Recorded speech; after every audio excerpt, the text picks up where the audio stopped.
agora uma conversa de galeria. É a primeira de 4 conversas que a gente vai realizar hoje e amanhã, como parte da programação de abertura da exposição.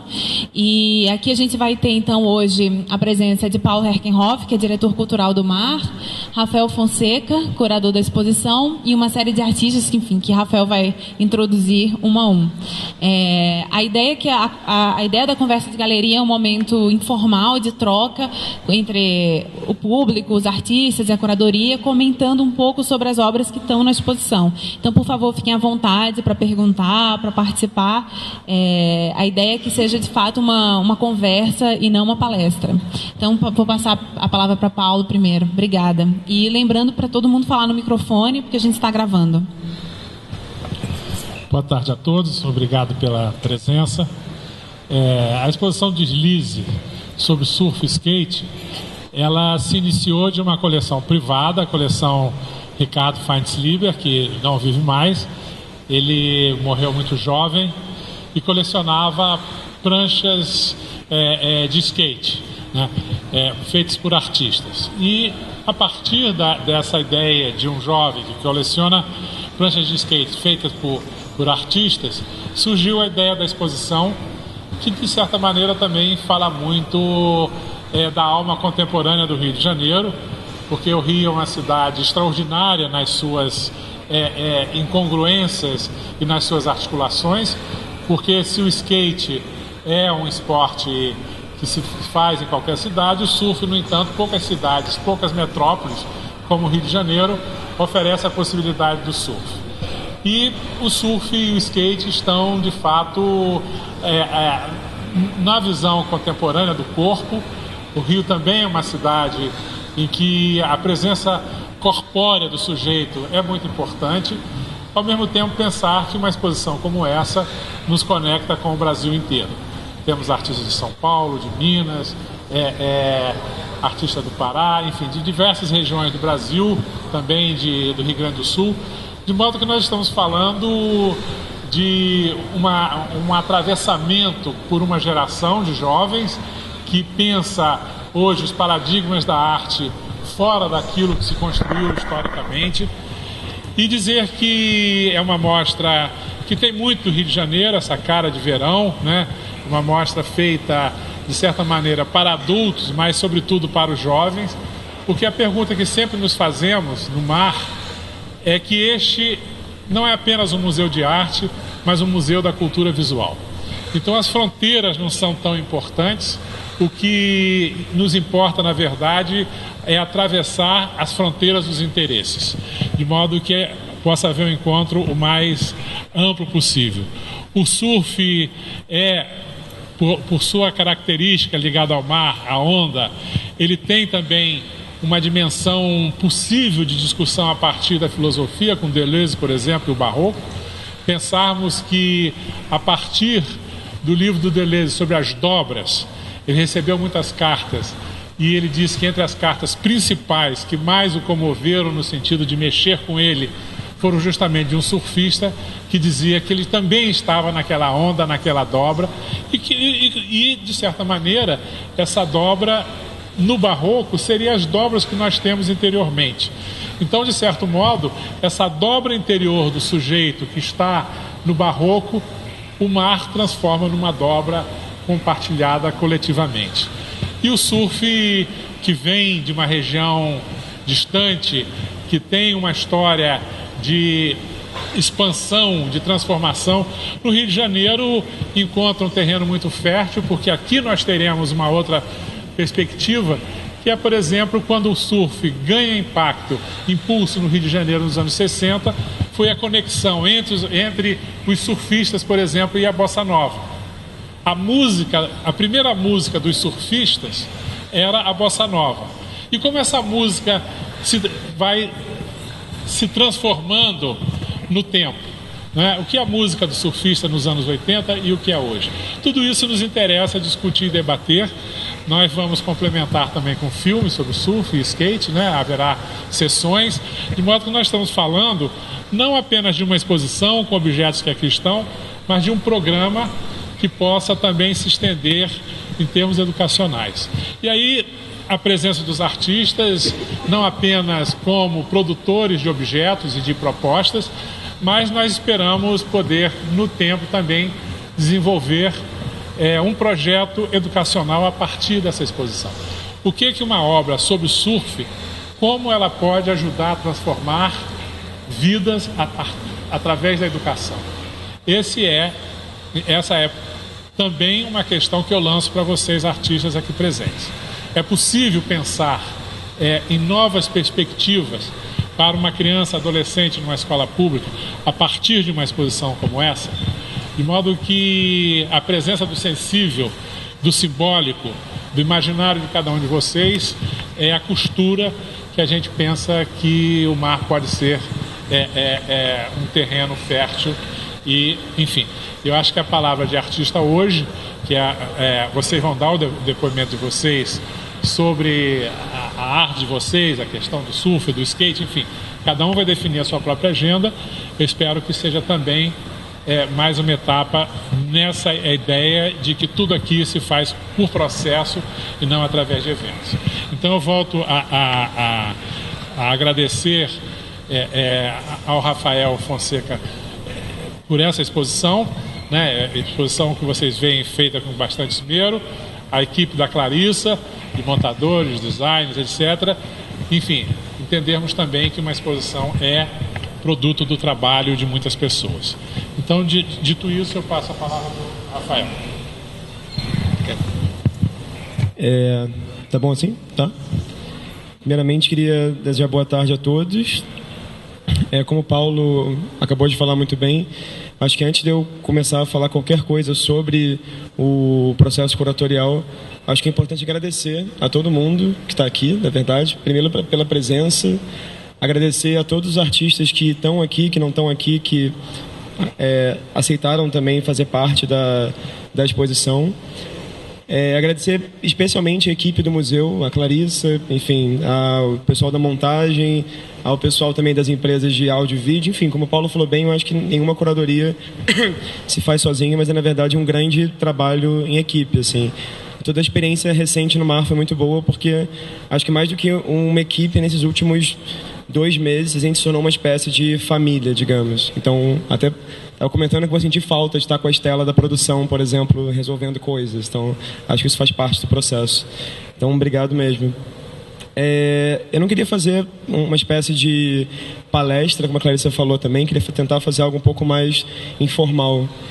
Então, eu pensei, na verdade, em apenas dividir com vocês, como um ponto de partida, como foi o processo curatorial, rapidamente, da exposição, e depois passar a palavra para os artistas que têm trabalhos nessa mesma sala, que estão todos aqui. Então, na verdade, teve esse convite que o Paulo me fez para se pensar uma curadoria que partisse dessas relações possíveis entre o surf e o skate. E tinha 2 coleções, no caso, né? Uma, como o Paulo comentou, do Ricardo Faisliber como ponto de partida, e outra coleção, que é essa aqui, que é a coleção do Rico de Souza, que é um surfista, enfim, queria que vocês conheçam, é bem icônico, digamos, na cultura carioca, especialmente. Daí, tendo eu recebido esse convite aceitado, eu comecei a pesquisar sobre o surf e o skate e quais relações eles poderiam ter no universo da arte contemporânea. Porque, como muitas vezes eu comentei, assim, acho também importante talvez repetir isso, eu não sou propriamente um cara nem do surf, nem do skate. Tenho uma formação em História da Arte, me interesso por imagem como um todo, não só imagens artísticas, mas por cultura visual também. Então, eu comecei, no meio desse processo, a me preocupar em não fazer uma exposição que tivesse uma pretensão de contar a história do surf e ou do skate, porque, na verdade, para se contar essa história, você precisaria criar um museu inteiro para isso, eu acho. Um museu para cada coisa, na verdade, talvez. Mas, de todo modo, como eu tenho essa formação, que eu acho que essa formação em História da Arte, que é muito forte, me interessava observar esses dois esportes ou 2 atividades, enfim, de um modo histórico. Então, no meio do processo, como vocês, não sei se vocês já circularam pela exposição, mas como tem na outra sala, por exemplo, tem uma gravura do século XVIII, que seria a primeira imagem de uma pessoa surfando. Então, comecei a me deparar com uma série de imagens e com uma história do surf e do skate da qual eu não conhecia antes. Então fui aprendendo que, na verdade, muito mais do que algo dos anos 60 para cá, eram imagens e questões da relação do homem com a natureza que se ampliavam a séculos anteriores. E no meio desse processo de curadoria, então, comecei a achar que era importante ter tanto esses objetos de coleções, como esses do Rico, e as pranchas os shapes do Feinslieber e os skates do Eduardo Índio, que estão logo aqui, quanto também ter esses objetos que têm a ver com uma cultura de massa, ou seja, revistas históricas sobre skate, e também essas gravuras mais antigas que têm a ver com um certo imaginário do Havaí, como estão na outra sala. Daí, uma vez tendo começado a pesquisar isso, eu comecei a me surpreender também com as diversas aparições e apropriações, digamos, que se faz na arte contemporânea desses dois elementos. Então, me surpreendeu tomar conhecimento de que tanto algumas pessoas praticavam surf e skate de modo tão existencial, digamos, a ponto disso ser uma potência plástica, como eu acho que pode ser o caso do Fabiano, que está aqui, quanto outras pessoas não propriamente skateavam ou surfavam, mas se interessavam pela geometria ou por questões, enfim, das mais variadas relacionadas a isso, como o caso do Jonas, que está aqui, eu acho também como o caso da Raquel, que está aqui também. Então, eu pensei que seria interessante, como eu falei brincando algumas vezes, pensar uma exposição que nem seria algo de street art, explicitamente, nem seria uma exposição de skate conceitual, como eu falei brincando. Então, era uma coisa que tinha um pouco de cada um desses elementos e que permitia que o público também, nesse sentido, deslizasse pelo percurso e criasse suas relações entre as obras, entre a sua paixão pelo esporte, para quem, no caso, lida com isso, e entre, talvez, alguma surpresa que alguns trabalhos causem, e acho que tem causado, a pessoas muito ligadas à arte contemporânea, uma certa ideia acadêmica do que seria essa arte contemporânea. E acho que, nesse sentido, o processo foi muito bonito, porque eu acho que, estava falando outro dia com uns amigos, talvez o lugar do curador seja um lugar, de certo modo, do ignorante. Assim, fiquei pensando, fazer curadoria como um ato de aprendizado e assumir a sua ignorância quanto a um assunto. Então, eu posso dizer que eu aprendi muito nesse processo e muito do que está aqui exposto foi numa coisa quase um zigue-zague. Então, eu falava com o Wilbur, que trabalha na outra sala, ele me falava de um videoclipe que acaba entrando na outra parede, a pessoa falava de um fotógrafo sul-africano de fotos de surf de trem que acaba entrando. Então, era muito uma espécie de, talvez como o coletivo Praça 15 era uma coisa muito que tinha uma formalidade também, mas era muito permeado por uma informalidade, Facebooks, torpedos, WhatsApps, etc, etc. Então foi um processo, para mim, que foi muito interessante, humano também e construtivo nesse sentido. Acho que, assim, quanto ao processo curatorial, acho que, grosso modo, acho que essa fala dá um pouco conta disso. E acho que talvez melhor do que eu ficar falando aqui, seria mais interessante convidar os artistas para falarem um pouco sobre seus trabalhos. Eu não sei quem estaria a fim de começar a falar, porque a gente está na frente dos trabalhos do Fabiano, né, que são essas 3 fotos aqui. Não sei se o Fabiano quer vir aqui falar um pouco.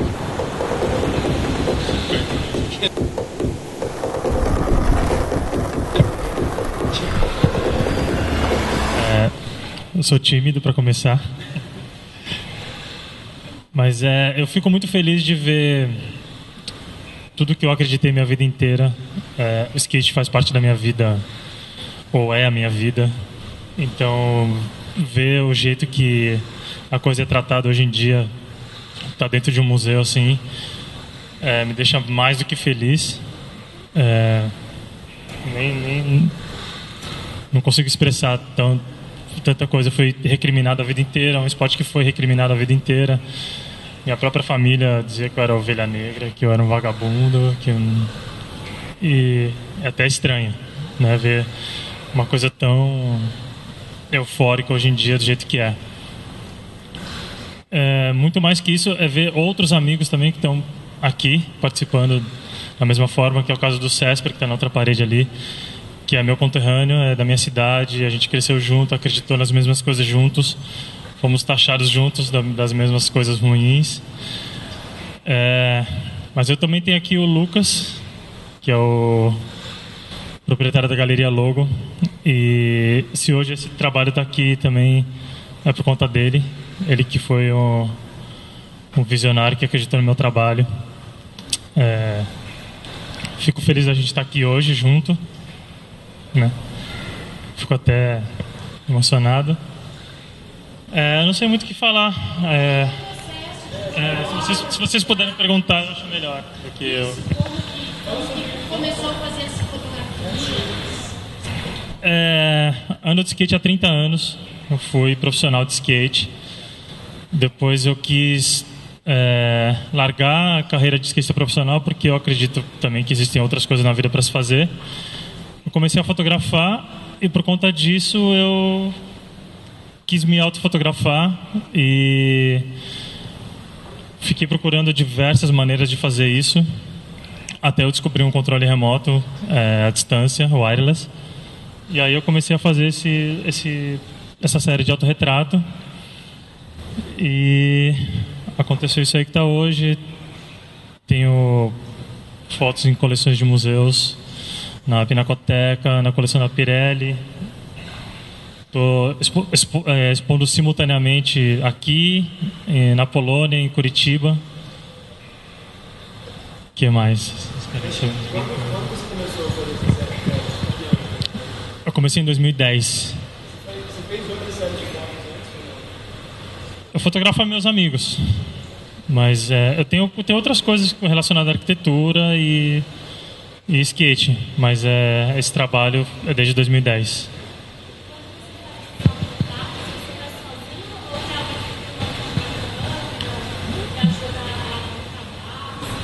Não, isso não. Enquadrar é tudo o que faço. A maioria das vezes eu tento fazer sozinho, porque é uma coisa muito específica, assim, eu preciso estar muito em harmonia com o lugar, assim, tem uma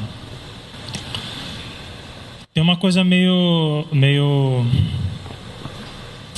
como é que eu posso falar? Meio Matrix, assim, sabe? De quando eu olho a composição, então é uma coisa meio mágica que acontece. Tem uma coisa muito trabalhosa. Essa foto aqui, por exemplo, eu acho que eu demorei umas 3 horas para fazer essa foto, porque a câmera estava numa distância muito, muito grande, assim. E para quem é carioca, que já foi nesse lugar aqui na Cidade das Artes, sabe o quanto é longe ali. Então eu subia e descia o tempo inteiro e voltava. E estava um dia que era sol e nuvem, então eu tinha que regular a luz para sol, para nuvem, até chegar nesse resultado aí. Eu prefiro ir sozinho várias vezes, mas como o trabalho vai crescendo, hoje em dia eu preciso de registro, então eu tenho, em alguns lugares eu tenho uma pessoa que registra isso em vídeo. E basicamente isso. Agora, por exemplo, muitas fotos que eu pesquisei são muitas de arquitetura de museu. Tem alguma questão você sempre, não sempre, mas você várias vezes voltar à arquitetura de museu ou não? Não, isso foi uma coisa natural que aconteceu, porque eu tive uma foto que teve uma aquisição para a Pinacoteca, e aí a partir dessa aquisição o museu me convidou para fazer o trabalho lá dentro, andar de skate lá dentro. E aí, depois que aconteceu isso, os outros museus começaram a se interessar e me fazer o convite. Então foi uma bola de neve, foi acontecendo naturalmente. Então hoje em dia, por isso que é em vários museus. Mas começou, você fotografava seus amigos e vendia para as revistas. Daí eu entendi que você fotografou na Pinacoteca e por isso eles quiserem. Não. É porque o Lucas me convidou para ser artista da Galeria Logo. E aí o primeiro trabalho que a gente colocou na galeria, teve uma aquisição para a Pinacoteca. E aí depois disso começou essa bola de neve de andar de skate dentro dos museus e me autofotografar.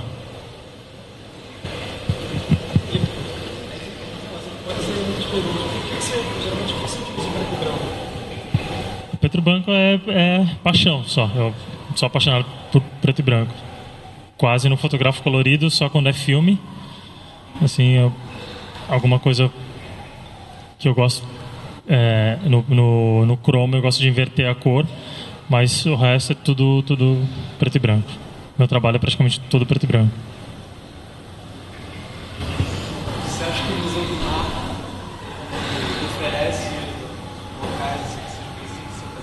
Sim, a primeira coisa que eu cheguei aqui foi já tá estudando e olhando tudo, já foi a primeira coisa.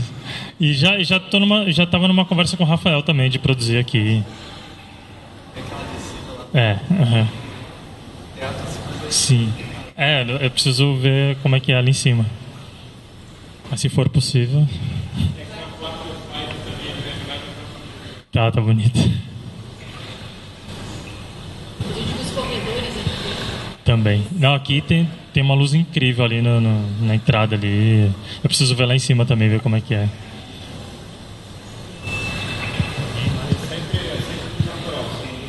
Sempre luz natural. Não tem flash, não tem nada. Ou luz natural ou luz ambiente.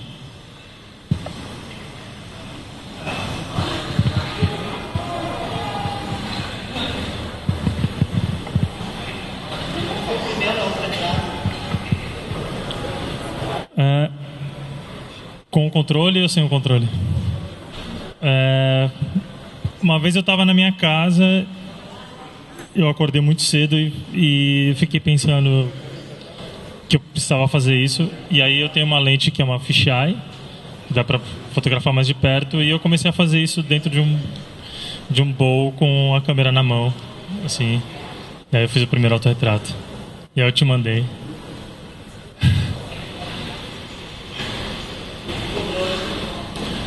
Com o controle foi em 2010, em São Paulo, na Avenida Faria Lima, andando numa parede assim de um prédio.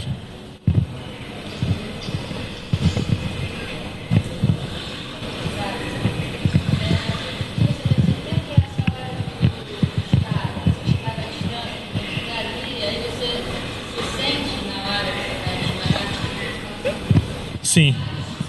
Não é sequência. A câmera que eu uso nem faz sequência, na verdade, para fazer esse trabalho.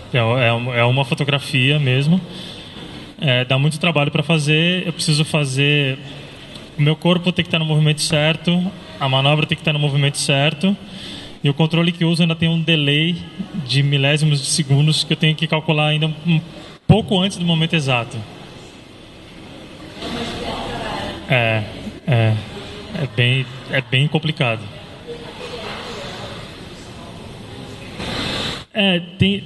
Tem movimento que fica mais fácil de calcular o tempo, mas tem movimento que, quando é muito rápido, é mais complicado. Quando você, por exemplo, nesse ali que eu consigo ficar um tempo parado e voltar, aí é um pouco mais fácil.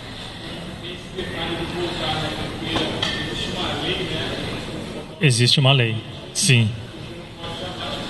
Não. Por isso que a maioria das vezes agora eu tento, ou eu levo uma câmera e filmo sozinho também, além de eu fazer a manobra, depois eu faço de novo para filmar, ou eu levo um videomaker para fazer o registro. É uma curiosidade, assim, de arte mesmo. Você colocando, por exemplo, ali que você colocou a câmera tão longe, você não tem medo de voar? Não, mas aí fica longe quando é num lugar seguro, quando eu vou nos lugares que são mais seguros. Já fiz alguma coisa também na rua que não foi fácil na sorte. Eu vou sem medo, não tem muito.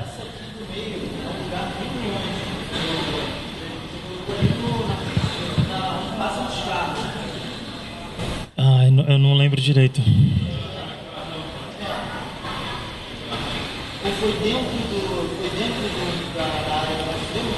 Foi dentro da área do museu. Acho que tem um espaço verde aqui, bem grande. Não foi do lado de fora, não. Não foi do lado da avenida. Não, é do outro lado. É bem longe.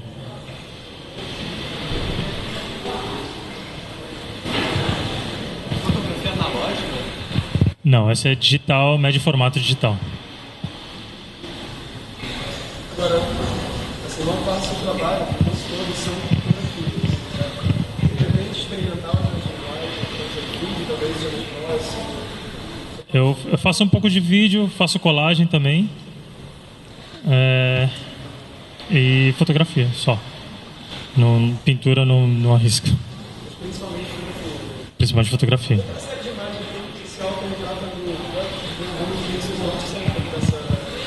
ideia dessa brincadeira? Eu fui fazer esse trabalho dentro do prédio da Bienal.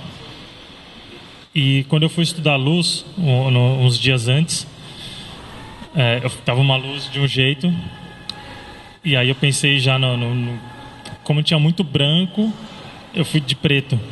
E no dia que eu fui, a luz era outra e eu só tinha esse dia para fazer e eu estava todo de preto, eu não tinha tempo de voltar para trocar de roupa.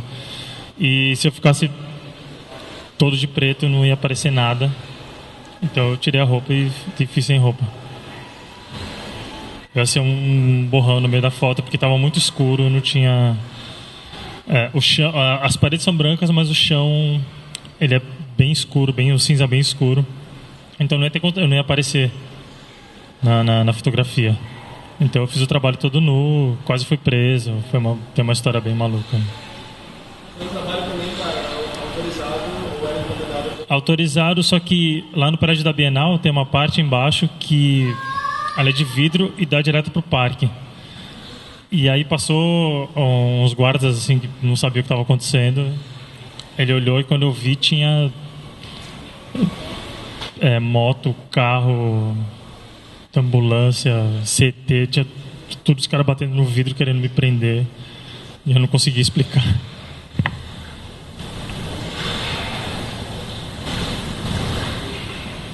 Agora, isso você falou no começo, a gente tinha falado que você já foi muito perseguido, você tem essa relação muito próxima com o skate. Você parece uma opinião. Como que se vê então esse cruzamento de vários artistas que trabalham com skate e até subvertem uma suposta subversão também dessa atividade do espaço urbano? Assim. Até o ponto do skate ser algo de luxo, sabe? Objeto de design, objeto às vezes meramente de venda. Como você vê essa relação? É contraditório um pouco. Não dá para negar que é uma coisa anárquica. Andar de skate é anarquia. Infelizmente tem lugar que você vai e você quebra mesmo. Mas eu não sei até que o porquê chegou nesse status da coisa do luxo. Eu não sei se é coisa relacionada com a moda. Eu não sei se é as pessoas que têm... Acho que todo mundo que eu converso um dia já falou: eu já tentei andar de skate. Eu não sei se é a dificuldade, mas é uma coisa que hoje em dia mexe com todas as pessoas. Todo mundo quer ter um skate, todo mundo hoje é bem visto com um skate, todo mundo tem um longboard, todo mundo tem alguma coisa relacionada ao skate. As pessoas dão um skate para as crianças. E quando eu andava de skate não era assim, era uma coisa bem...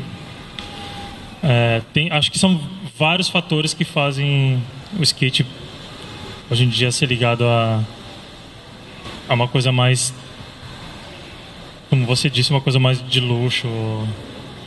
Mas exatamente o que eu não consigo te explicar. Eu não sei se é o status dos campeonatos, se tá na Globo, se é a moda, se é uma Supreme que faz um shape com artistas mais famosos.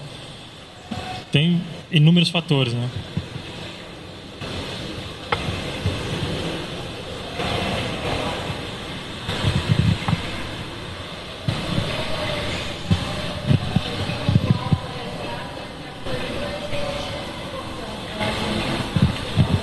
O autorretrato, né? É um autorretrato. Obrigado. O ponto do trabalho é a arquitetura. É arquitetura e é tentar buscar os lugares que são impossíveis em andar de skate. Os lugares onde a maioria dos skatistas sonham em andar de skate. Então, esse trabalho que eu estou fazendo está permitindo fazer isso. Obrigado.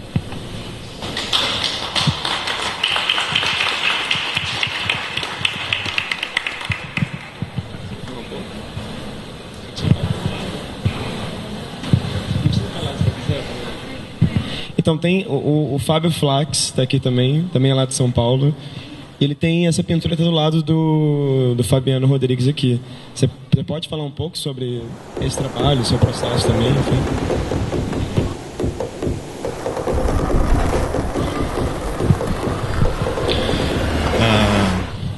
Eu queria agradecer o convite de estar aqui. Estou feliz de estar participando da exposição.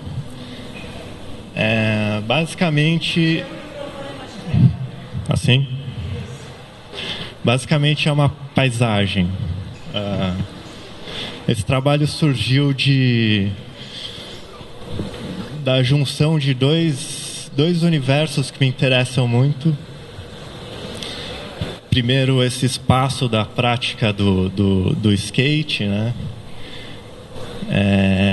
Que sempre, desde sempre, me atraiu assim por essa característica muito própria, ao mesmo tempo de um espaço muito austero, assim, um concreto liso, duro, pesado, mas ao mesmo tempo algo muito lúdico, né? Que, para mim, pelo menos, remete a uma geografia de um outro mundo, algo espacial até. Remete também a uma arquitetura de um futuro, de um tempo que ainda não chegou. E essa coisa austera e ao mesmo tempo lúdica sempre me interessou. E um outro universo que me interessa, uma outra questão é a pintura da paisagem, que sempre me interessou também, principalmente a pintura de paisagem do século 17, holandesa, que eu tenho um grande interesse e que sempre me fascinou esses artistas que usavam essa pintura como uma mera desculpa para trabalhar essa representação fluida de um céu e tal, né? Usando uma grande área do quadro para trabalhar esse céu. Então é basicamente isso. Na verdade, o meu ambiente assim no meu trabalho não é muito esse do skate ou do esporte. Eu não sou skatista, mas para falar a verdade, quando eu fui desenvolver esse trabalho, eu fui andar de skate nessa rampa aí, e foi legal. Mas as questões que eu costumo trabalhar na minha obra estão todas aqui, assim, que é uma espécie de um combate entre contenção e libertação, assim, introversão e extroversão, o interno com o externo. Os objetos que eu costumo eleger para representar são objetos mais próximos da nossa vivência cotidiana, objetos às vezes domésticos, assim, que eu represento dessa forma muito próxima e objetiva, para levantar esses embates, entre esses elementos. E não sei mais o que contar para vocês.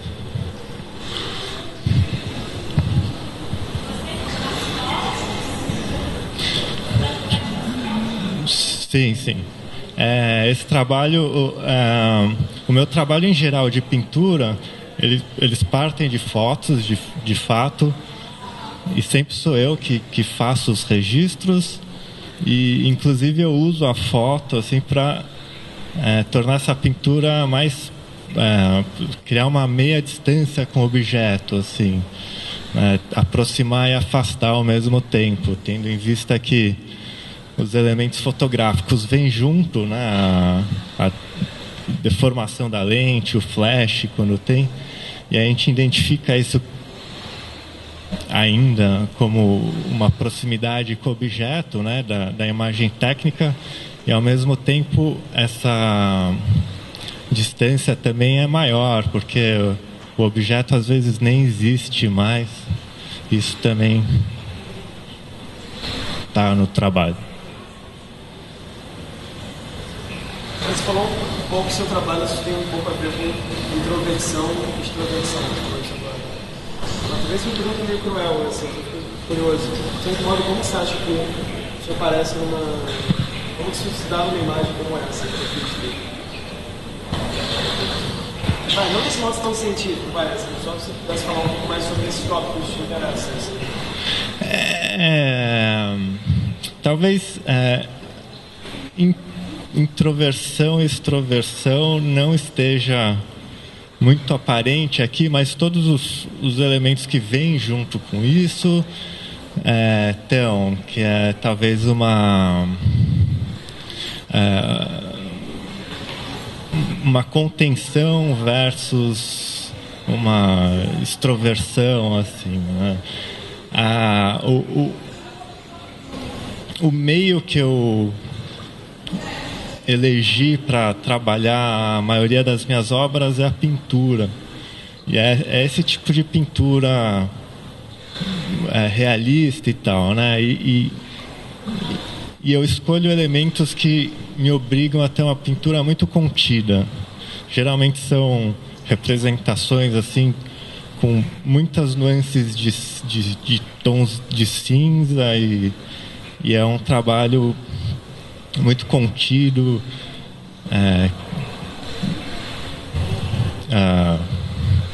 E aqui a escolha desse tema é um espaço da prática de uma atividade que não tem nada de contenção, ao meu ver, pelo contrário. E aqui, por exemplo, a tela é bem dividida, né, em duas pinturas, praticamente. A de baixo tem toda essa contenção e tal, de criar diversos... esse degradê de cinza para conseguir essa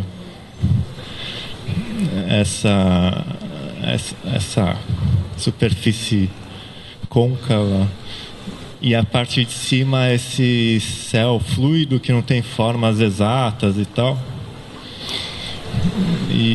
e assim vai. Aqui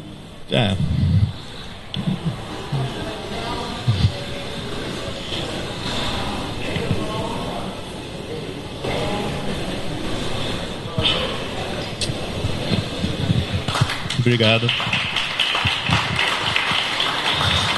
Agora passar a palavra aqui para o Alex Carvalho, que é aqui do Rio de Janeiro. E ele está com essa série de fotos que estão aqui ao lado do trabalho do Fábio Flax, aqui sobre a Praça 15.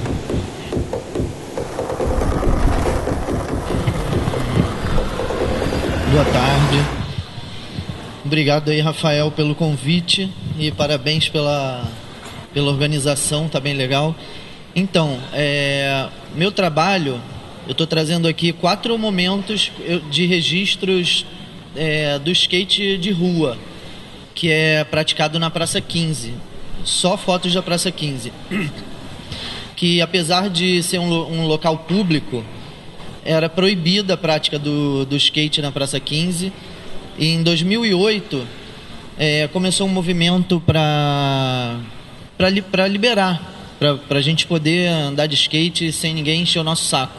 Porque antes tinha muito problema com a guarda municipal, problemas sérios, problema de muita briga mesmo, pessoas eram presas e tudo mais. Então eu tenho ali a primeira foto, que é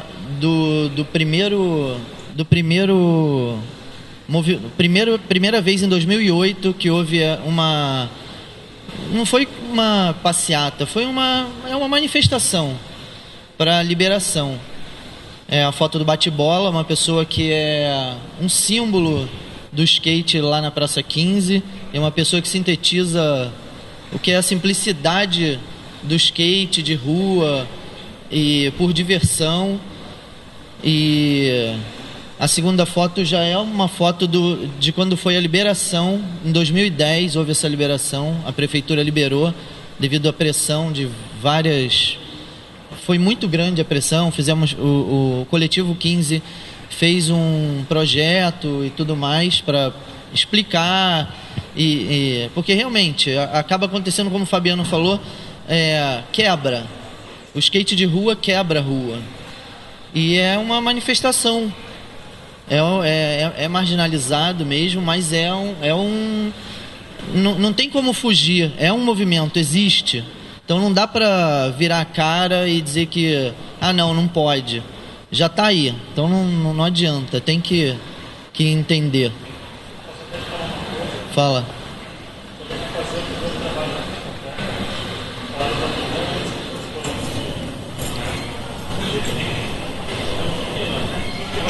Aí não tem graça, né? Não andar no banco.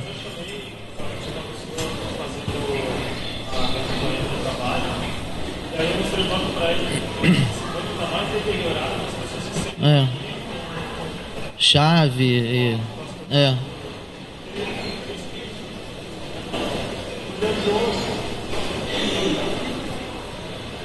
Então, não tem como fugir disso, né? A rua se deteriora naturalmente, né? O espaço público, né? É para ser utilizado.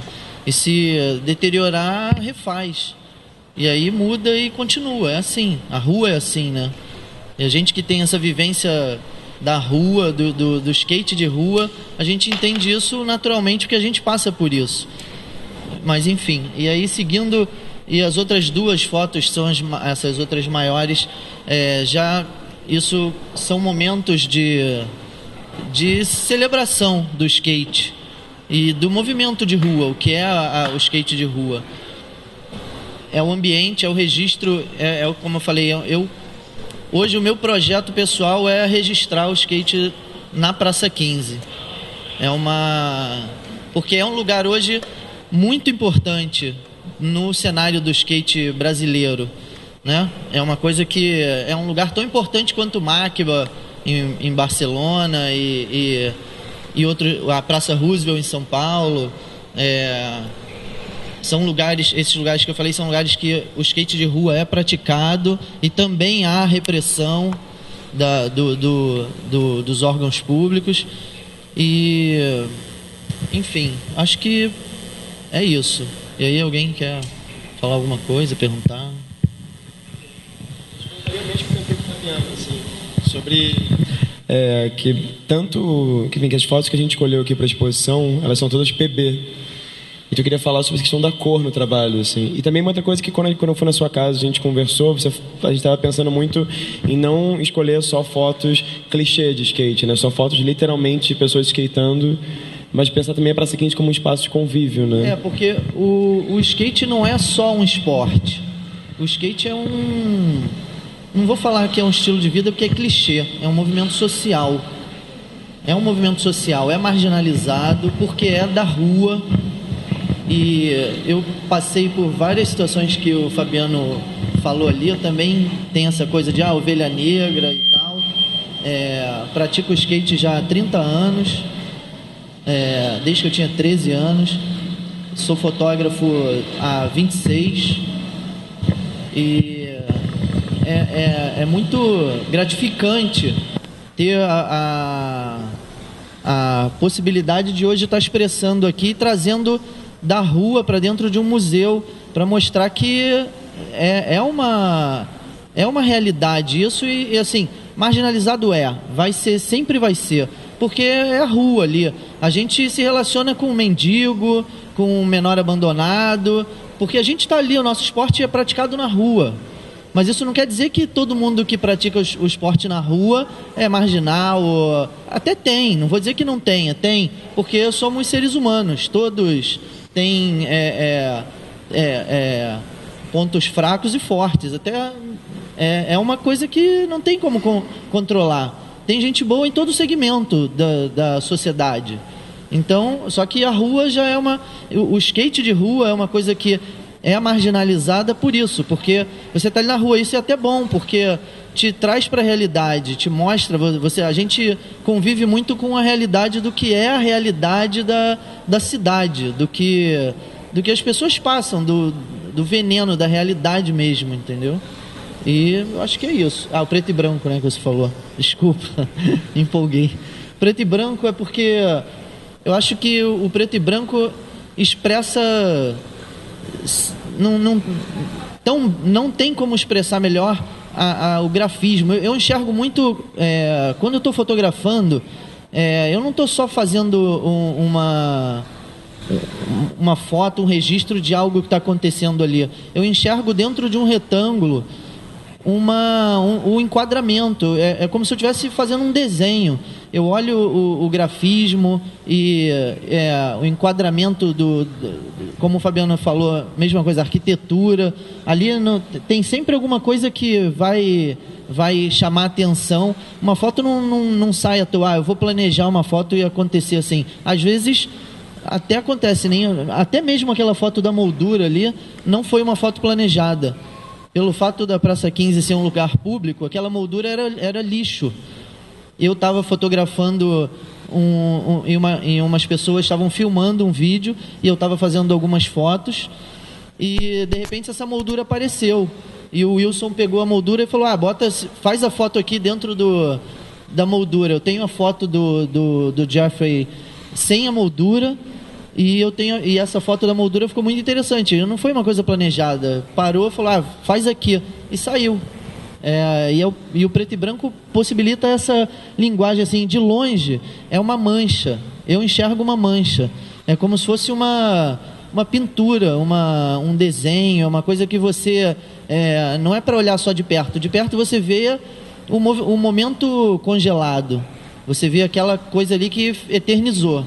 É para você parar e analisar e ver a expressão de alguém parado, o cara sentado na mesa lá atrás, o movimento do cara ali executando a manobra, mas de longe é uma mancha. E isso é como se fosse uma pintura ou um desenho para mim. Alguma pergunta?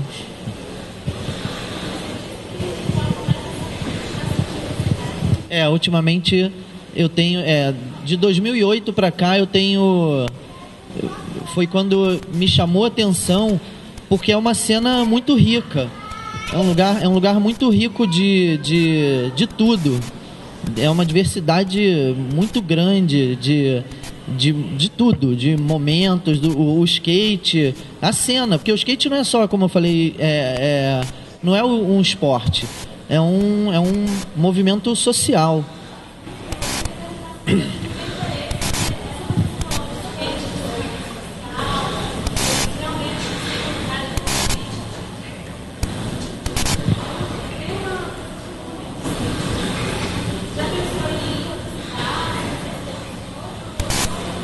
Eu até faço alguns registros. Eu fotografo skate. O meu projeto pessoal de fotografia é fotografar skate. Faço trabalhos profissionalmente para agências, mas nada assim. Nunca pensei em ir, até porque para você, por exemplo, assim, para eu chegar na Roosevelt e ter e fotografar do jeito que eu fotografo na Praça 15, é complicado, vai ser complicado, porque eu não sou de lá, entendeu? Aqui eu tenho total liberdade, eu conheço, eu sou local da Praça 15, eu conheço quase todas as pessoas que andam de skate ali, então é uma coisa mais fácil. É lógico, se eu algum dia pensar em fazer, eu não tenho por que não fazer, entendeu? Mas nunca me interessou. Me interesso muito por fotografar skate, mas nunca pensei em fotografar a cena de outro lugar, como eu faço da Praça 15. É porque eu acho que tem uma coisa interessante que é o seguinte, eu estou pensando aqui, enquanto, por exemplo, o trabalho do Fabiano tem muita questão da autoimagem em vários lugares do mundo, talvez, o seu é quase que o oposto, no sentido que é olhar para o outro, mas não é um outro qualquer, são outros próximos de você também, são seus amigos, o Wilbur é seu amigo, na verdade, então outro tipo de olhar. Então, você chegar aí e fazer isso na Praça Roosevelt vai demandar uma pesquisa e um convívio, e não é como a amizade você tem e o carinho efetivo, pessoal, que você tem com a Praça 15, né? Outra relação, na verdade. Exato. Não é imagem pela imagem que você está fazendo, né? Assim. Não é, realmente não é. É uma coisa, é um registro, até porque vou falar na minha época, porque quando eu era moleque, não tinha a facilidade que existe hoje, de você fazer o que eu faço, por exemplo. Agora a gente está querendo fazer um documentário sobre o skate na Zona Norte e não tem filme, só tem foto, e é uma desgraça para conseguir foto. Então é uma coisa assim, meio de deixar, não deixar perder um registro de algo que ficou perdido lá atrás, entendeu? Então acho que tem meio essa vontade também. E realmente, como você falou, para fazer um registro de outro lugar é uma coisa que eu não vou ter tanta abertura quanto eu tenho pelo fato de ser uma pessoa daqui, local, né? Tá bom?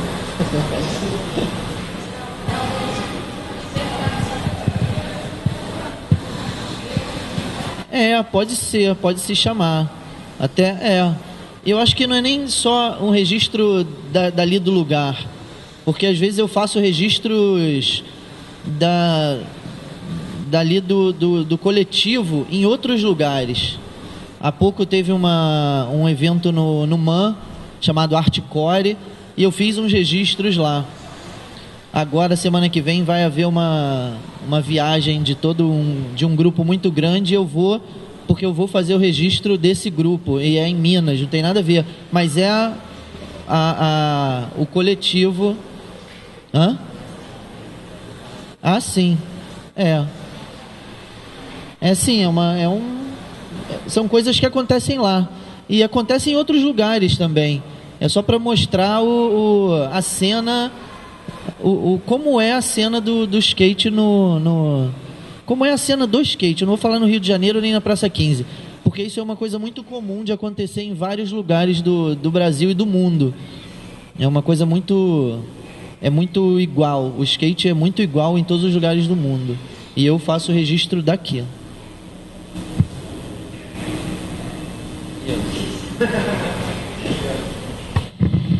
Valeu, obrigado. Então, para a gente seguir aqui em solo carioca, queria convidar o Alexandre, que está aqui também, para falar um pouco sobre o trabalho dele. O trabalho dele é aquela fotografia ali, vermelha, vocês estão vendo.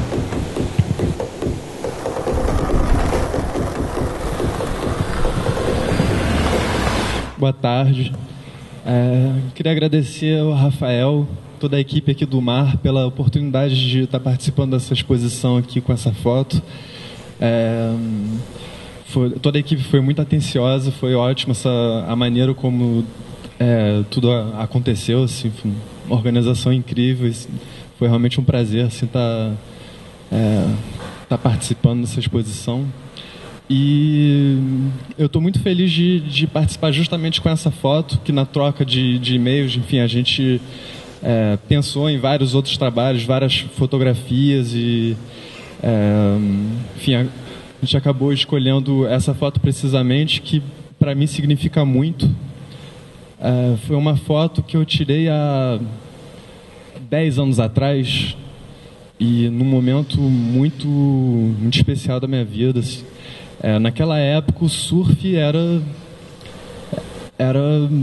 a minha vida. Assim. Eu vivia em função dos sués, da direção dos ventos, do período das ondas. Eu estava sempre ligado em como é que a natureza estava acontecendo, para saber qual seria o próximo swell, quando é que ia ter, se eu ia acordar às 5 horas da manhã para ser o primeiro a chegar na praia e com o sol nascendo já está dentro d'água pegando onda. E essa foto especificamente foi durante uma viagem na Ilha Grande, num lugar absolutamente incrível, que é uma reserva ecológica. Então, teoricamente, eu não deveria estar nesse lugar, mas eu estava viajando sozinho. Acho que eu passei mais ou menos um mês lá em Ilha Grande, sozinho, meditando, contemplando, fazendo muitas trilhas e, enfim, e pegando onda, que foi uma viagem que teve muita onda boa. E nesse momento eu estava atravessando a Praia do Sul para a Praia do Leste, e me deu essa... Eu estava com uma máquina fotográfica super simples, já foi a primeira máquina fotográfica que eu tive quando eu ganhei quando eu era criança. E eu estava com ela porque, enfim, era uma viagem assim, onde realmente é complicado de estar com material de qualidade, assim, eu levei apenas essa câmera. E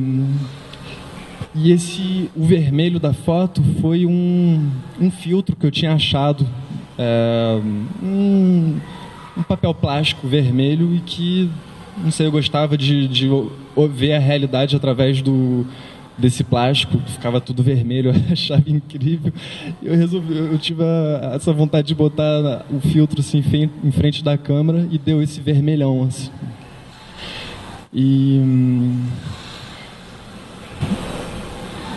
E aí, enfim, o fato de deixar a prancha também à deriva, indo em direção do horizonte, esse todo assim, criou uma... Essa foto tem uma atmosfera, uma coisa pairando, assim, um certo mistério. Você não vê muito bem o que tem atrás, para onde está indo, qual é a direção. E tem uma certa espera, como se tivesse tudo suspenso. E tem para mim significa muito realmente a aventura, a busca, estar indo constantemente para uma direção que, no caso, é uma direção indeterminada. Essa prancha está à deriva, sendo levada por uma força que é um rio. Na verdade, o rio está indo em direção ao mar. Então, a prancha está indo para o mar. Isso, mar que, enfim, sendo surfista... Eu estava lendo agora, há pouco tempo, um livro do Joseph Conrad, que é No Coração das Trevas, que é um livro incrível, assim, que é o relato que deu origem ao filme Apocalipse Now. Então, precisa imaginar assim, a densidade que tem isso.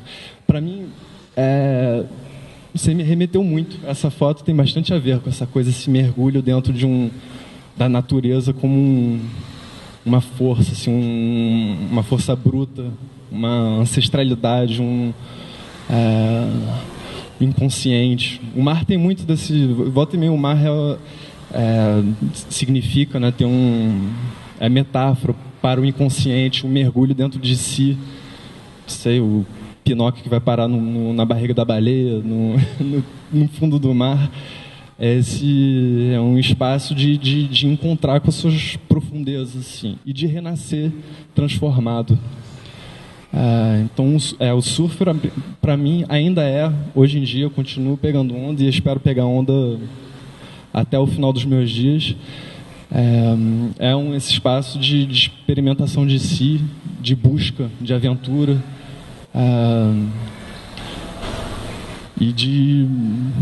e de encontro não só consigo, mas com outras pessoas. O surf também tem esse espaço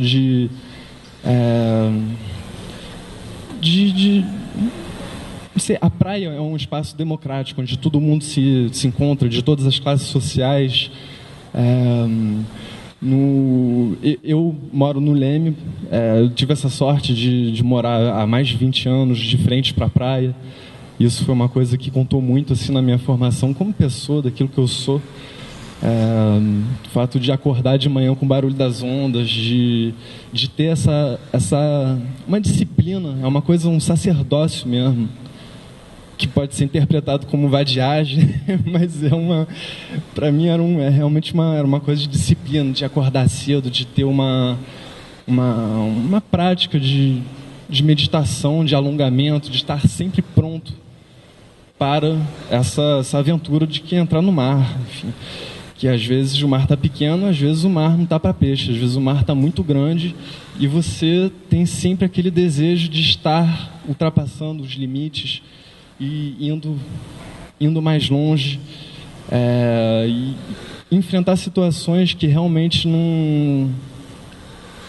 o ser humano não deveria se colocar, que é uma coisa muito doida de se colocar em situações em que você pode morrer.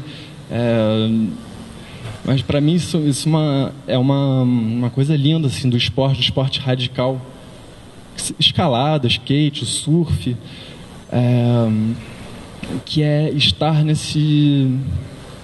nessa situação, nessa brincadeira entre a vida e a morte. Nesse interstício.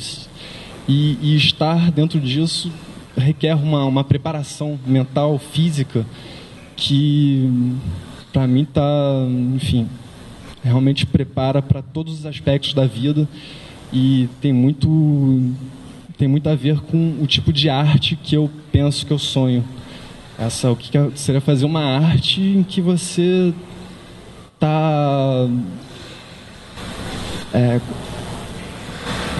com a tua vida ali em jogo, que não é trabalhar por questões formais ou por fama ou dinheiro ou o que seja, mas o que é fazer algum tipo de arte que seja uma questão de vida ou morte, assim, que você realmente precise absolutamente fazer aquilo. E eu estou aqui divagando, pensando um monte de coisa. Não sei, o Paulo falou do Deleuze, né, que ele fala um momento sobre os surfistas, quando ele está se referindo a uma noção num livro que ele escreveu sobre o Leibniz, que é essa questão da dobra. Esse trecho está no abecedário do Deleuze, que é um diálogo dele com com uma pessoa que eu esqueci o nome. Ele fala disso, desse momento que ele recebe cartas de surfistas que estavam super tocados, dizendo que eles viviam aquilo cotidianamente, aquilo que ele estava expondo no livro. E aí o Deleuze fala desse termo, né, do que os surfistas se insinuam nas dobras da natureza. Eu acho isso uma imagem muito bonita, assim, de estar insinuado nas dobras da natureza, que é esse momento mágico do surf, que é o tubo. O tubo, que é esse momento onde realmente você está se colocando, se expondo ao máximo de risco, porque é o momento em que a onda cria um vórtice, né? um buraco que pode te absorver, te engolir, e você tem que estar ali querer estar o mais perto possível da espuma, daquela coisa, aquela máquina mas querendo sair dali. Então essa situação também de limiar, de entre dois, do dentro e do fora. Interessante. Você ser uma prancha de surf ou uma onda, um tubo rodando? Os dois, né? Dentro dessa brincadeira, mas você é o mais próximo da prancha, né? Porque você está ali junto com ela, né? Só está em pé. Mas e o tubo ali, é como você falou, né? O vórtice ali, aquela coisa, essa energia toda, imagina. Rodar ali é uma energia imensa. Quando você toma um caixotão, você sabe o que é, né? Imagina você ser uma onda, né? Rodando, ó. Acho que a experiência mais próxima do me sentir uma onda é dentro de outra paixão na minha vida, que é a dança. Inclusive, estava falando com o Rafael da minha vontade de fazer algum tipo de intervenção, de improvisação dançada aqui. É capaz de acontecer, enfim, a gente ainda vai conversar a respeito, mas para mim essa condição de você trabalhar, brincar com um fluxo interno que nasce constantemente, surgindo de si, indo para fora, e você dialogar com isso, uma força interna, um fluxo, e que vai descer do espaço para dentro, assim, nessas situações eu acho que realmente, enquanto bailarino, enquanto dançando, é uma experiência mais próxima de ser onda, né? Mas no surf é uma, de certa forma, você está tão ligado com aquilo que está acontecendo, que a onda é tão misteriosa, tão incrível, que é tão rápido, tudo acontece tão rápido, você não tem tempo de pensar, né? São vários sinais que a onda vai te dando para você saber se você deve acelerar, frear, ir para um lado, subir. Esperado que é o tubo é tão rápido. É uma fração. A não ser que seja aquelas ondas no Tahiti que a gente. Que também aí é o que você falou, o perigo, né? Você ficar ali dentro ali. Mas não sei, acho que rola uma simbiose. Você está tão ligado a tudo que está acontecendo que você se torna onda também naquele momento. Você é a onda, a prancha, teu corpo, o ar aí. Junto com ela, né? Porque na onda você vai junto, ou você flui, ou você com ela, ou você é engolido, né? Então, acho que é bem isso. Você se torna onda junto, porque você aproveita essa força da natureza. Você vai com ela, ou você é engolido. Não, e de você pensar que essa força da natureza surgiu de uma tempestade, não sei aonde, no meio do mar, e que aquilo que você está vivendo, aquele momento, é uma consequência de uma infinidade de pequenos acontecimentos, de transmissão de energias que vão vindo até você, e aí de repente você está naquele momento mágico no meio de um tubo, uma fração de segundo, tem tubos que não saem da cabeça nunca mais, assim, que é uma coisa tão intensa que não tem como esquecer, assim, uma experiência estética das mais intensas e grandiosas. Acho que, inclusive, uma onda das esculturas vivas em movimento, assim, que enfim, não tem como igualar uma beleza desse tão sublime, assim. Não, eu acho que tem uma coisa que é interessante, você falou agora, a questão do ser onda, estar na onda. E quando eu estava pensando no espaço da exposição, eu achava interessante ter a sua foto do lado do Bonisson, porque o Bonisson justamente é uma foto que é uma representação quase escultórica da onda em relação à paisagem do Rio de Janeiro. E aí depois, quando eu fiz a visita guiada para o educativo aqui, eu estava pensando como é legal ter o seu trabalho, de certo modo, na mesma sala que o Fábio, porque eu acho que talvez tenha essa questão de uma introversão / extroversão na sua foto também, porque é uma praia que é uma prancha que está deriva, você não sabe para onde ela vai, de onde ela vem, você não sabe por que tem aquele vermelho ali, você não sabe se fazendo uma leitura bem clichê, se é um anúncio de alguma coisa, o sangue, sei lá o que, parará, como eu já vi pessoas comentarem aqui. E acho interessante ter também o trabalho perto do Gary Hill, porque o vídeo do Gary Hill é sobre isso. É uma paisagem que supostamente nada acontece, tem essa prancha, vem uma onda, essa onda engolida, e esse suposto som de um helicóptero se distancia. Então é mais uma situação à deriva que você não tem esse registro do humano pelo corpo, como no Fabiano, como no Alex, mas sim por um indício de que um humano talvez passou ali. Mas aí, assim, pensando na imagem que está ali, no que você falou agora, conhecendo já alguns outros seus trabalhos também, talvez fosse legal, não sei se é uma pergunta, um comentário, enfim, qual que é o lugar da espera na sua pesquisa artística? Porque tem muitas das fotos que a gente até pensou em colocar outras na exposição, que eram situações de espera, fotos da praia vazia, em que supostamente nada, entre aspas, acontecia. Eu sei também muito da questão da espera do surfista pela onda, né? O Rico me falou algumas vezes que tem campeonatos de surf que não acontecem porque não dá onda, ponto, assim. Então nada, entre aspas, de novo, acontece. Então, eu queria que você talvez falasse um pouco sobre qual a importância da espera, da suposta calmaria da imagem nas fotografias que você constrói.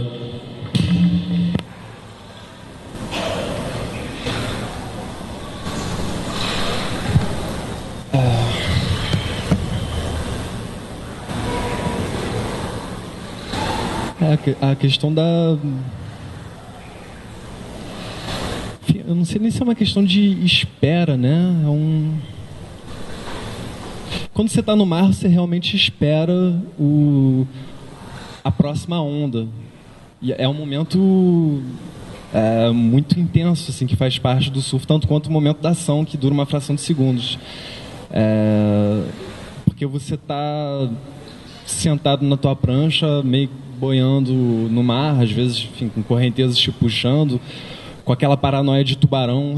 De repente, quando você está em Ilha Grande é um lugar que tem tubarão. E nessa viagem, por exemplo, quantas vezes eu não estava nessas praias aí que não tem absolutamente ninguém. Esses são realmente as situações de surf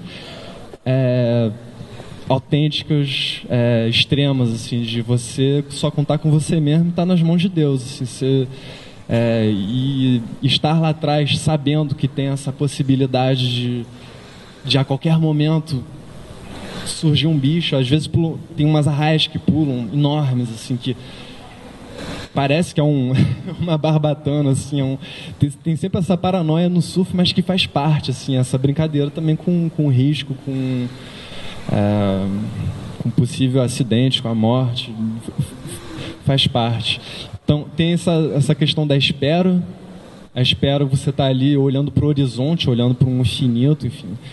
E aí tem essa questão da contemplação, né, da meditação, que acho que é um estado muito fértil, muito propício a acontecimentos internos, né? Enquanto você está naquela situação de espera, tem muita coisa acontecendo internamente. Lembranças, pensamentos, enfim, e ao mesmo tempo você está ali à espreita, né? Você à espreita debaixo d'água, à espreita da onda que está vindo. Mas em muitos trabalhos, inclusive nessa foto, assim, acho que esse tempo suspendido, essa atmosfera, essa coisa pairando, não sei, a sensação de estar num espaço atemporal, de não estar pertencendo a um momento dado, sei, 2014, em determinado momento, Rio de Janeiro, mas estar em qualquer lugar, em qualquer época. E coisas que te conectam com os animais, com o cosmos, as estrelas, não sei, essa sensação de se fundir, de estar visceralmente conectado com o mundo ambiente, com a matéria, com a natureza. Assim. E a espera, a meditação é um estado de presença que permite aflorar muita coisa. É um estado, para mim, fértil, assim, de um campo de possibilidades, de potencialidades. Então é isso. Não sei se eu respondi a... Não, respondeu. Obrigado.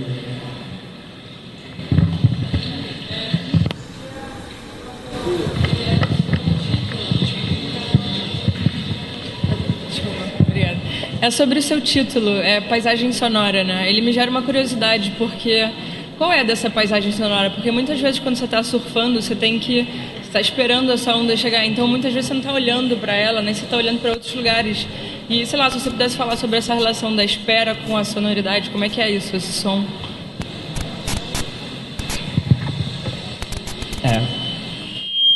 Na verdade, não foi bem o título que eu dei para esse trabalho, assim, eu tinha colocado esse título no meu site por uma série de fotos que também não tinha a ideia de ser uma série, mas que estava ocasionalmente organizado daquela forma. Eu chamei de paisagem sonora, também em oposição a outra série que eu chamei de silêncio urbano. Mas não sei, eu acho que o Rafael acabou botando esse título e eu deixei rolar. Tem uma referência ao pessoal da música concreta, de experimentação sonora, John Cage. Então sei, é um título que eu gosto. E tem, enfim, falando de John Cage, tem a ver a questão do silêncio, da espera, dessa coisa da prancha deriva com o indeterminado, com a não intencionalidade. São coisas que dialogam. Então, não sei, eu deixei rolar esse título. Não quer dizer que seja uma coisa fechada, assim, mas abre para esses caminhos, assim, traz uma... não sei, que nem o fato de falar de alguma coisa sonora, você já, de repente, tem sons que vêm na cabeça, né, que vêm complementar ali a fruição visual. Tem alguma coisa supersticiamente sons que estão presentes, né, do murmúrio do mar e de todos os bichos que estão presentes ali. Não sei, mas eu penso mais talvez no silêncio mesmo, como paisagem sonora. Não sei, um silêncio também de pura potencialidade, assim, para acontecimentos.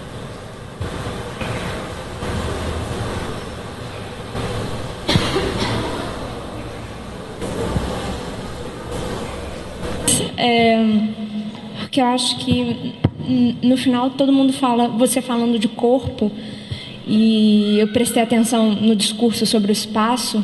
Até então foi um discurso muito focado no espaço, e aí você traz para a gente a ideia do corpo, que é muito interessante, essa confusão, o limite do corpo e do espaço.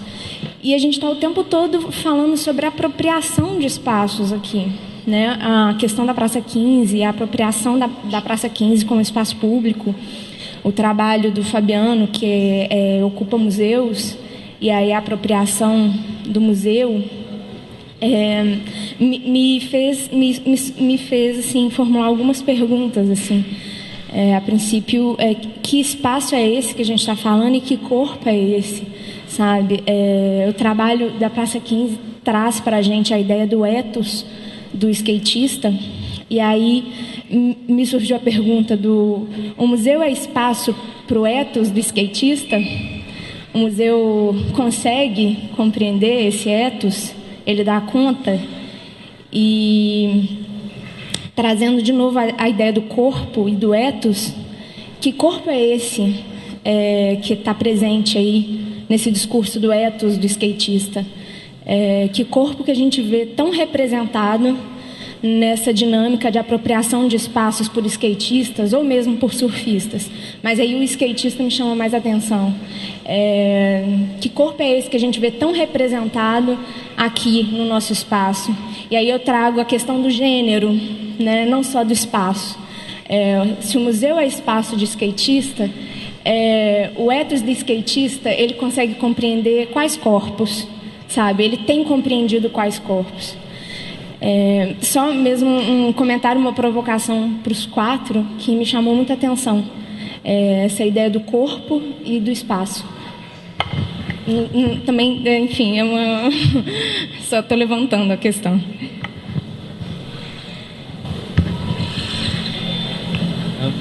No caso desse trabalho, eu acho que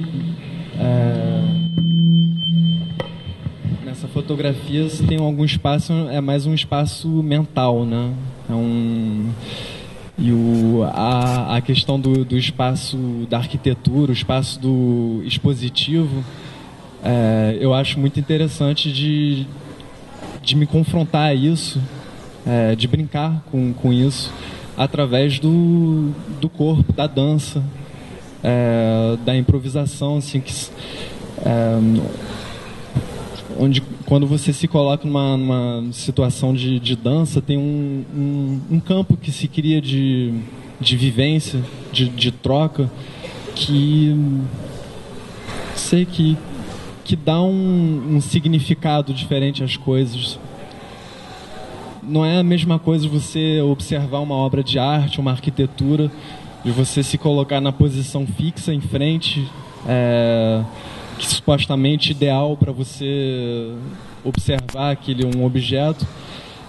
Enfim, não é a mesma coisa esse tipo de experimentação do que você, de certa forma, encarnar aquilo que você está sentindo, você se locomover, você ir para o chão, você olhar de outros pontos de vista, você andar de skate, experimentar a sensação da vertigem, da velocidade, do vento na sua cara, ou da possibilidade ali de repente cair, do medo, né? Você entra em tantos espaços de experimentações de emoção, de afetos, quando o corpo está em movimento, seja com uma prancha de surf, uma prancha de skate, ou apenas com o teu corpo, né? Mas para mim é isso, que nem eu falei de quando você está pegando a onda, você se faz onda, se faz prancha, você se confunde com as coisas. Acho que você experimentar um lugar através de um corpo dançante, você integra algo daquele lugar a si, assim, é uma forma de você se apropriar, interpretar, viver a coisa de outras formas, assim. Tem muitas ideias, enfim, o corpo pensa.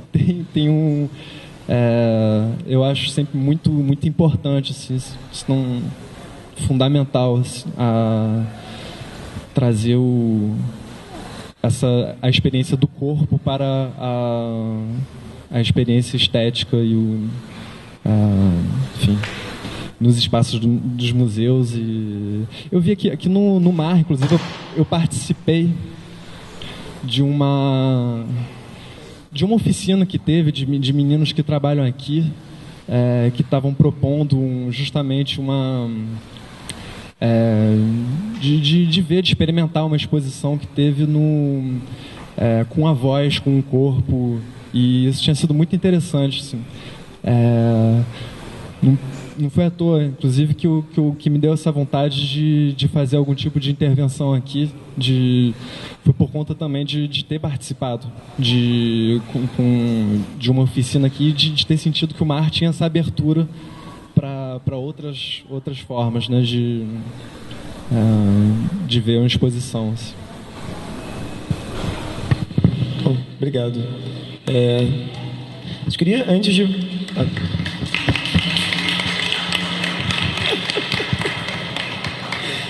Não, eu queria só, antes de passar a palavra para o Fábio Tremonti, fazer um comentário sobre isso que você estava falando sobre o corpo e o espaço.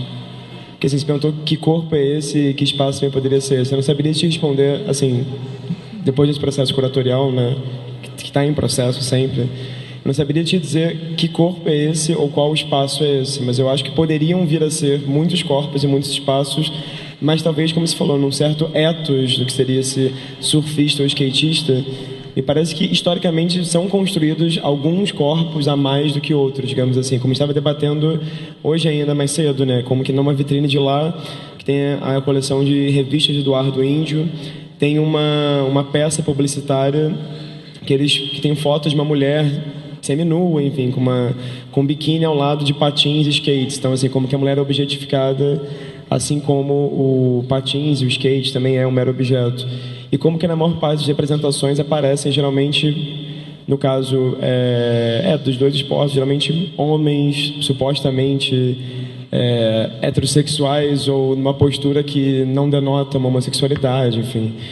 Agora, o que me impressionou nesse processo de pesquisa quanto às duas atividades, digamos, claro, na história do Rio de Janeiro tem uma presença muito forte da burguesia carioca no surf. Então, é claro que o surf, na sua essência, ele é branco, louro e da Zona Sul, ponto. Estava até debatendo com uma das meninas da produção que disse que viu vários documentários no canal Off recentemente. Impressionava ela como que não aparecia um surfista negro ou uma surfista negra também. Então, de certo modo, o trabalho do Ayrson Heráclito é um pouco isso, sobre surfistas negros em Salvador, os quais ele também teve dificuldade de encontrar. Então, é uma questão que acho importante a gente pensar aqui também. E como no Rio também, as primeiras pistas de skate não surgem, claro, na Zona Sul, mas no subúrbio. Então, como que o Paulo falou anteriormente, né, para você praticar o surf, você depende de uma certa relação com a praia, com o mar, o oceano, enfim. E como supostamente, então, o skate se torna um esporte mais suburbano, né? Então, um funk como rap do surfista é isso, a Zona Sul e Zona Norte, que é uma querela que, de certo modo, pauta o Rio de Janeiro, né? Eu, por exemplo, sou nascido e criado em Jacarepaguá e várias vezes sofri preconceito por ser de Jacarepaguá, porque parece que o Rio é a Zona Sul e o centro e ponto, né? Enfim. E aí, talvez como um exemplo para essa discussão, que acho que pode ser fomentada sempre, como estava comentando até contigo também, o trabalho da Deia Leles, que está ali, que foi a capa da revista Vista, que é uma revista de cultura skate lá de São Paulo. No número 50, eles usaram o trabalho dela como uma ilustração. Então, no caso, supostamente é uma imagem que 2 rapazes estariam se beijando atrás de um skate com as cores de arco-íris. Enfim, deu uma polêmica tremenda. Daí, ontem, no Facebook, a Vista redivulgou essa imagem, falando dessa exposição aqui. E choveram comentários homofóbicos com todos os milhões de curtidas da face da Terra. Tipo, citando, né, sempre, skate e viadagem não tem nada a ver, coisas assim.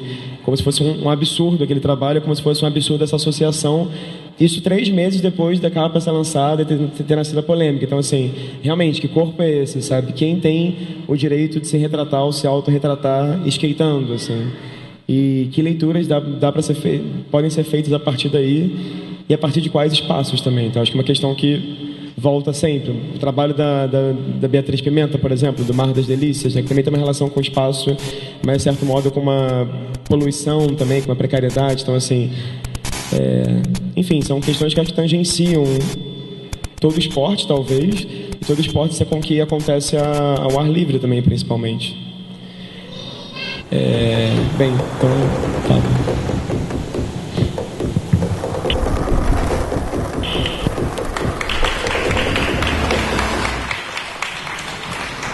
Oi, boa tarde. Queria agradecer ao Rafael pelo convite para a exposição.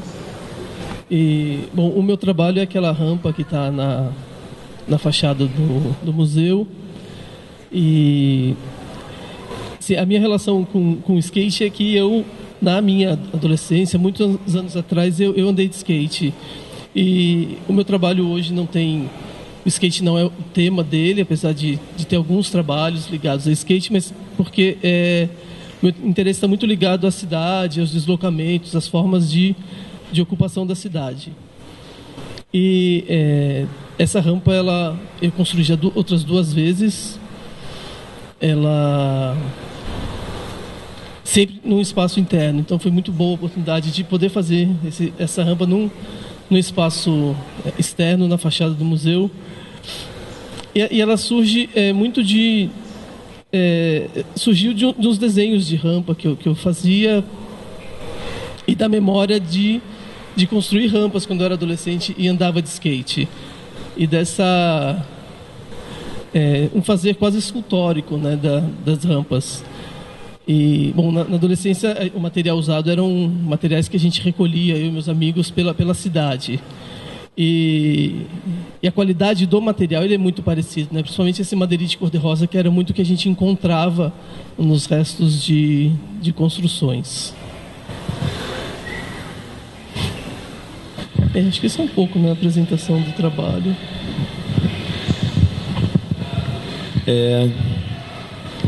Mas agora, como você falou mesmo, essa questão do uso da madeirite naval com essa coloração rosa. Porque, assim, no caso, por exemplo, do centro do Rio de Janeiro, pelo menos dados fatos recentes de manifestações, etc., como até o trabalho do André Renault, está de certo modo em frente, comenta, eu associo muito isso imediatamente a um caráter político, de se bloquear espaços para que, num momento de baderna, entre aspas, né, as arquiteturas não sejam danificadas.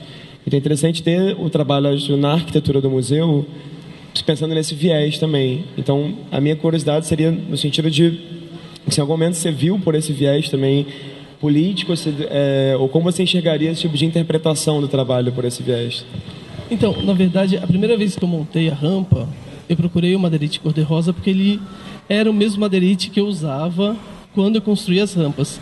Porque esses madeirites hoje já não são mais, mas eram usados geralmente para tapumes de construções. E aí, depois que a obra estava pronta, esse madeirite era descartado, ficava lá nas caçambas. Então, a gente resgatava, isso mais de 20 anos atrás, para fazer as rampas. E quando eu pensei em construir isso, agora já como uma escultura, eu fui atrás desses materiais. E acho que agora é um acaso feliz, né? Eu continuo usando esse material e ele se assemelha aos que são usados para, de uma certa maneira, bloquear o acesso dos vândalos às estruturas. É engraçado que quando eu cheguei, a primeira coisa que eu reparei foi isso, o rosa, e me fez lembrar exatamente isso que você falou, porque era o que era a nossa matéria-prima para construir rampinha mesmo, uma coisa pequena, não era lógico, não era. Era você ter uma chapa daquela era uma alegria. Sim. E agora, assim, fazendo uma comparação, é engraçado porque em nenhum momento eu pensei nessa coisa de bloquear um espaço público por causa das manifestações, né? E é uma coisa que eu vivi isso que você está falando aí. E eu não tive esse pensamento porque para mim isso nunca foi um tapume de bloqueio para não quebrar nada. É interessante essa tua observação. Ele é interessante a do Rafael objeto de também. Desejo, né? Ele saía pela cidade procurando um madeirite bom que desse para fazer. Exato. E era um mesmo, né? Exato. Um inteiro que dá para construir uma rampinha baixinha. É mesmo.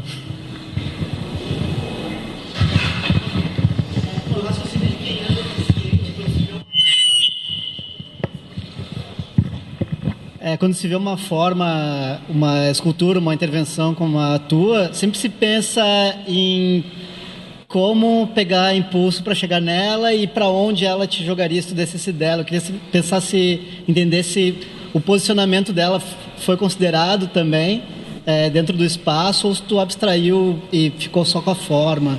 Então, na verdade, a gente foram inúmeras trocas de e-mails sobre a possibilidade da construção dessa rampa e até sobre o uso dela.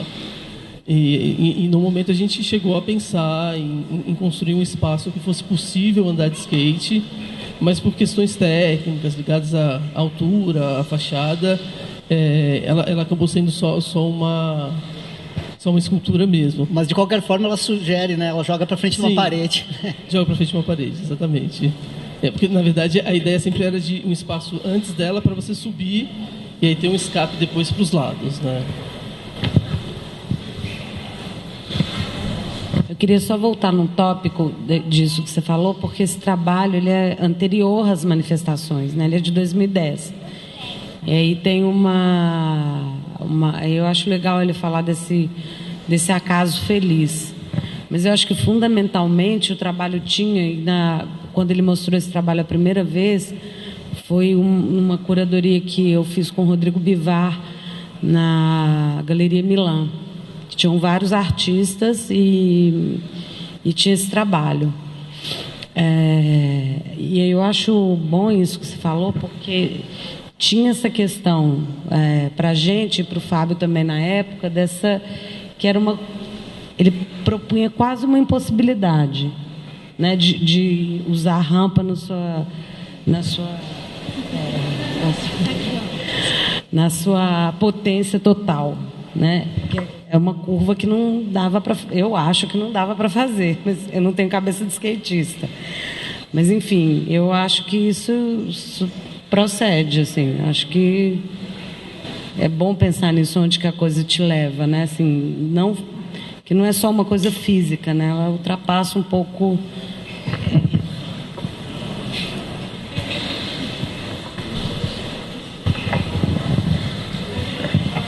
Eu acho que o principal motivo é deixar aparente a forma como ela foi montada e mesmo para quem anda de skate, para quem já fez rampa, se olhar ali atrás percebe que ela não tem mesmo uma capacidade de aguentar um peso, um impacto de um skate várias vezes, né? Então foi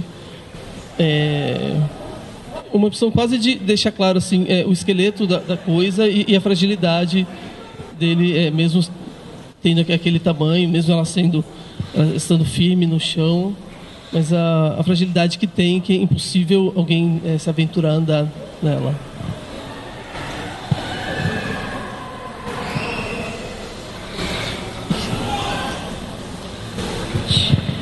Eu lembrei de uma coisa, porque quando você mostra essa fragilidade, você também diz que, né, não é possível andar. Eu lembrei, e pensando de onde que isso poderia te lançar. Tem um trabalho do Cildo que é um objeto, não sei se vocês têm em mente, que é uma caixa com duas barras, uma curva e uma reta. E aí vem assim, duas barras iguais e planas para serem curvadas com os olhos. É uma coisa assim, né? Eu acho que tem um pouco isso, né? Também é uma curva, né, que você faz com o olho no seu trabalho. Quer dizer, ela não é uma curva que é possível fisicamente, só que você desloca do objeto para a experiência do corpo. Então, você não está mais usando o corpo de estar ali curvando, mas você está curvando com uma outra experiência do corpo, que o olhar também é. Né? Que ele não é uma coisa passiva, né? Como num determinado momento da crítica foi posto. Né? A gente já está numa outra virada de novo. Eu acho que isso pode ser, não sei, é uma coisa que me veio agora. Eu acho que até ativa uma memória, né? Porque você acaba completando a rampa do outro lado, né? Porque uma rampa pequena, ela só tem um lado mesmo. Mas geralmente uma rampa desse tamanho, ela tem os dois lados. Então você vê aquele lado e você imediatamente procura o outro lado, onde está a parede.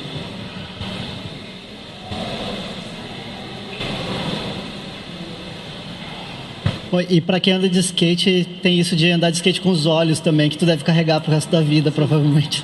Sim. E o que é legal, né? Porque como eu tenho na memória a minha primeira experiência de cidade, a minha experiência com skate, que eu andava nas ruas de São Paulo, e durante 5 anos isso foi muito intenso. Eu ainda hoje olho para o asfalto e mesmo muitos anos depois, e penso, caramba, esse asfalto não dá para andar mais. Eu ainda ando de skate um pouco, brincando com minhas filhas, uso recreativo.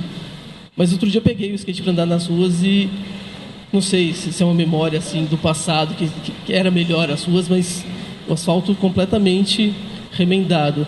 E ainda olho para muitos lugares. E quando eu cheguei aqui, antes de construir a rampa, eu falei, Rafael, esse chão aqui também impossibilita completamente alguém de tentar subir nessa rampa. Que, né? É pedra portuguesa, né? Que é o inimigo número 1 do skatista, assim, né?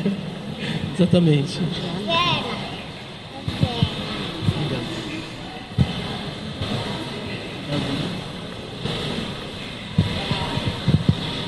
Obrigado. Então, queria agradecer. Queria agradecer a presença de vocês todos aqui, a presença do Fábio Flax, do Fábio Tremonti, do Fabiano Rodrigues, do Alex e do Alexandre Maia. E lembrar que agora, às 6 horas, a gente vai ter esse mesmo papo de galeria na outra sala, com o Jonas Arrabal, a Daniela Seixas, a Cláudia Herz e o Igor Vidor. Tá bom? Obrigado mesmo. Boa noite.